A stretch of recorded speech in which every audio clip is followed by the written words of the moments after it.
தவறா பொறுத்திடுவீரா? தொடர்ந்து பதற செய்வீரா? சிக்க வைக்கும் செய்கையெல்லாம் நிறுத்திடுவீரா? மனசு இயங்கல சீரா?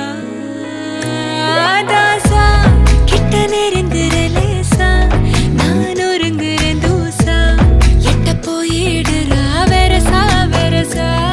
தாசா இது என்ன புதுசா, வெக்கம் ஆச்சு சிறுசா, கொஞ்சம் பார்த்து தொடு